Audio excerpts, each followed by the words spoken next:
Ibu, Saudara yang dikasihi oleh Tuhan, salam sejahtera dalam Tuhan Yesus Kristus. Renungan kita pagi ini masih tentang ciri-ciri iman yang sejati, yang membedakan antara orang percaya sejati dengan yang palsu. Dan ciri ketiga dari iman yang sejati adalah lebih dari sekedar menghadiri kebaktian di gedung gereja, lebih dari sekedar mendengarkan khotbah firman Tuhan, dan lebih dari sekedar membaca Alkitab. Saya akan membacakan Injil Matius pasal 7 ayat 24-27. Demikian firman Tuhan. Setiap orang yang mendengar perkataanku ini dan melakukannya, ia sama dengan orang yang bijaksana yang mendirikan rumahnya di atas batu. Kemudian turunlah hujan dan datanglah banjir. Lalu angin melanda rumah itu, tetapi rumah itu tidak rubuh sebab didirikan di atas batu. Tetapi setiap orang yang mendengar perkataanku ini dan tidak melakukannya, sama dengan orang yang bodoh yang mendirikan rumahnya di atas pasir. Kemudian turunlah hujan dan datanglah banjir. Lalu angin melanda rumah itu, sehingga rubuhlah rumah itu dan hebatlah kerusakannya. Bapak, Ibu, Saudara yang dikasihi oleh Tuhan, untuk lebih lagi menggambarkan kenyataan iman yang palsu, maka Tuhan Yesus mengemukakan kisah dua orang yang mendirikan rumah di atas dasar atau fondasi yang berbeda, yaitu yang seorang membangun di atas dasar batu dan seorang yang lain membangun di atas dasar pasir. Kedua orang tersebut mendengar firman Tuhan.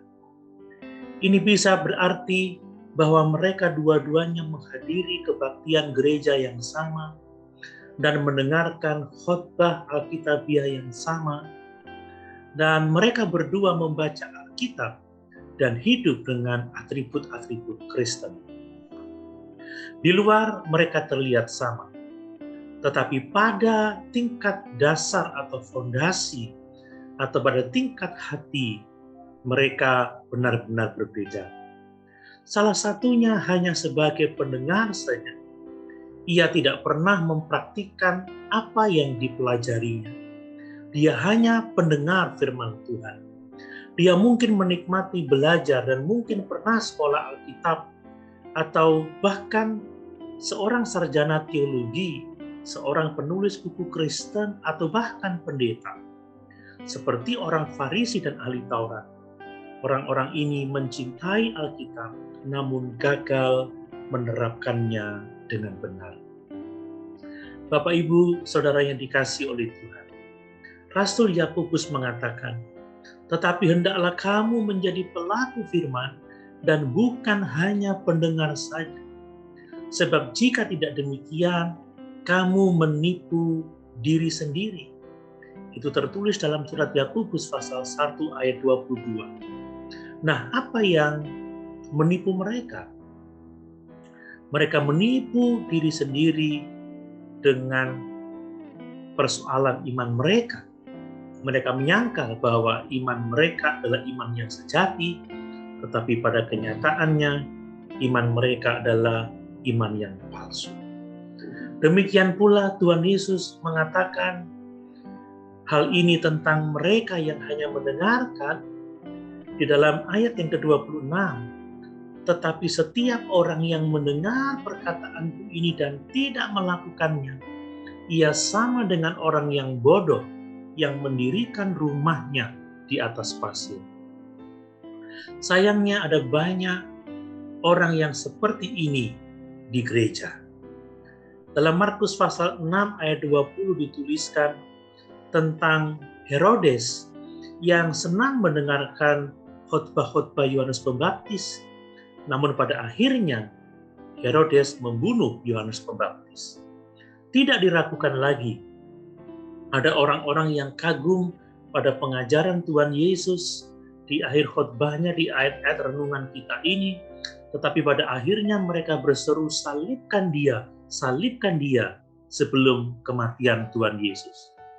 Menjadi pendengar firman Tuhan bukanlah bukti bahwa orang itu diselamatkan. Bapak, Ibu, saudara yang dikasihi oleh Tuhan, banyak orang yang suka membaca Alkitab, mendengarkan khotbah-khotbah yang Alkitabiah. Banyak orang yang berusaha untuk memahami firman Allah. Siapa yang tidak ingin mempelajari Alkitab, firman Allah yang begitu luar biasa? Tidak ada Alkitab yang lain yang setara dengan Alkitab kita. Namun, mendengarkan firman Tuhan saja tidaklah membuktikan seseorang memiliki iman yang menyelamatkan. Gereja dipenuhi dengan orang-orang yang seperti ini setiap minggunya. Seperti Yudas, mereka mendengarkan dengan penuh perhatian, tetapi mereka hidup dengan cara yang berbeda dari yang diajarkan oleh Alkitab. Mereka memiliki iman yang salah. Iman ini tidak asli, dan mereka menipu diri mereka sendiri. Bapak, Ibu, saudara yang dikasihi oleh Tuhan, mari jangan sekedar menjadi pendengar firman Tuhan, tetapi jadilah pelaku firman, sebab inilah iman yang sejati, iman yang hidup, dan yang menyelamatkan. Haleluya! Tuhan Yesus memberkati.